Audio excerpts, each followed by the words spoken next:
Hey guys, I'm Ted here to give you another fast fact, and for today's fast fact, we will discuss the Wilmot Proviso.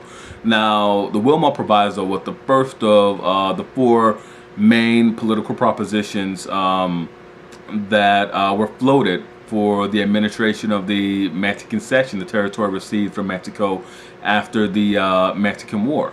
Now, the Wilmot Proviso was proposed by and named after David Wilmot, a Pennsylvania Democrat, who proposed to ban slavery outright from the Mexican cession.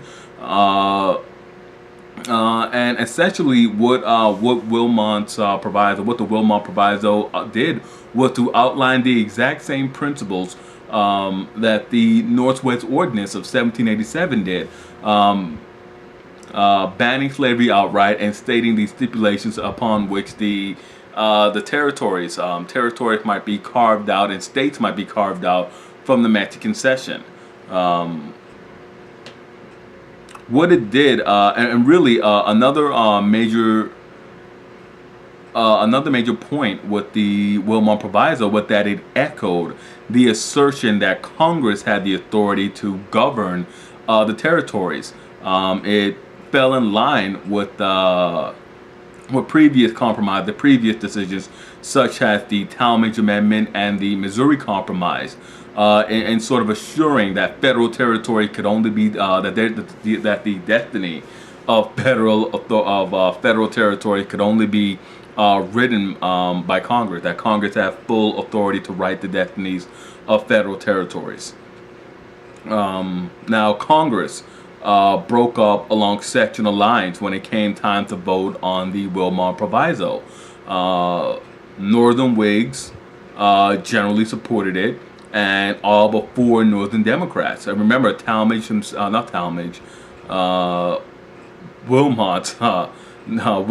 himself was a Northern Democrat from Pennsylvania. But he came along, and a number of other Northern Democrats came along, and they all supported it. Only four Northern Democrats decided to vote with the Southerners. And as a result, the Wilmot Proviso passed in the House of Representatives, but it failed in the Senate because of parity, because of sectional parity in the Senate. It failed. But once again, the Northerners, the anti-slavery Northerners, simply passed it once again, where it failed again in the Senate. And then you guys have it. That is the quick fast fact on the Wilmot Proviso. The Wilmot Proviso will surface again in American history. It will be one of the reasons why there was a split between the northern and southern elements of the Democratic Party. Many Northern Democrats wanted Lewis Cass.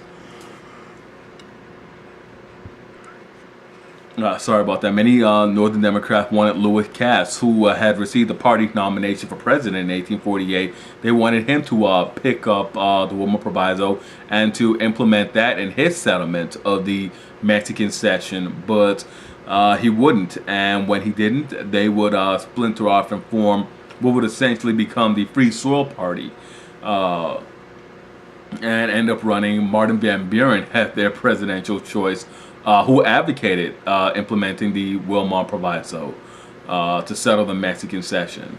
But there you guys have it. That is my fast fact on the Mexican cession. Hope you guys liked it. Hope you guys found it insightful and maybe a little entertaining. As always, I'm Ted. Hit like, subscribe, and comment. Let me know what you thought about the fast fact. And I will see you guys next time for another fast fact.